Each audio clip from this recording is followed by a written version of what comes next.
Staying in Reliable Fruit because they're the only place with broad beans today. Broad beans are one of my favorite ingredients. I'm going to show you guys how to make a pasta, which is all the spring flavors. So peas, asparagus, broad beans, mint, basil in there as well, garlic.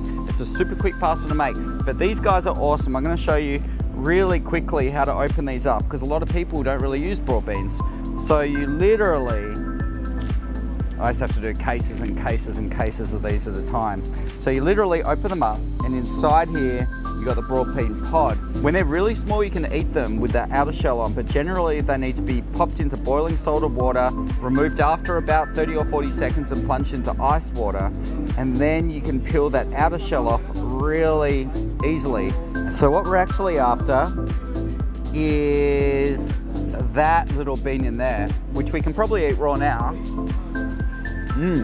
These are beautiful to eat just with a little bit of pecorino cheese, lemon and honey and salt. It's fantastic. Let's go make a pasta out of this. I'm just casually entering the kitchen from stage left to start the next recipe. The first thing we're going to do with this is actually get the rigatoni cooking because this will take 12 minutes to cook and I think I can make the sauce in about 3. So, boiling salted water. Then we'll do a whole clip on how to open a pack of rigatoni. Here we go.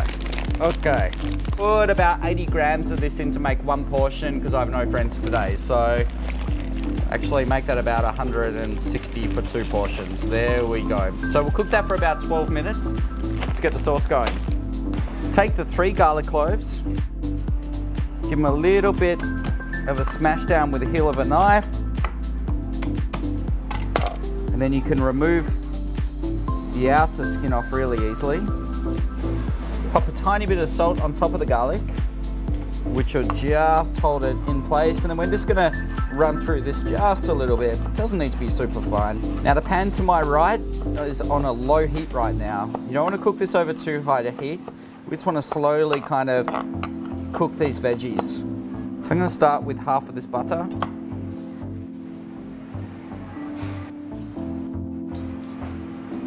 Garlic's been cooking off for about 2 minutes and is starting to soften with that butter. So I'm gonna pop the asparagus in. This recipe is a little bit different because normally you blanch these ingredients, but I'm actually cooking them directly in the pan and we'll introduce a little bit of pasta water at a later date that'll help poach this through. So we can just fold this through, let it do its thing. We can get some peas into there. And I'll put the broad beans in later because they've already been blanched. Once the peas and the asparagus are in and they're starting to soften, I'm going to add those broad beans in. A little bit of lemon zest, don't go too heavy with that. And I'm going to introduce some pasta water into there as well now. And so I'm introducing a little bit of pasta water, which is creating steam, which will really help poach all those vegetables just gently. You can really smell that lemon coming out instantly now. And so these flavors together are all the flavors of spring. Once we get mint and basil into there, this combination of flavors is often known as primavera, which is spring in Italian, which is often served with stracci, which is a type of pasta with beautiful pecorino cheese, maybe a good quality olive oil with there as well. But really simple, very delicate flavors with this. So we can add a little more pasta water into it if we need to.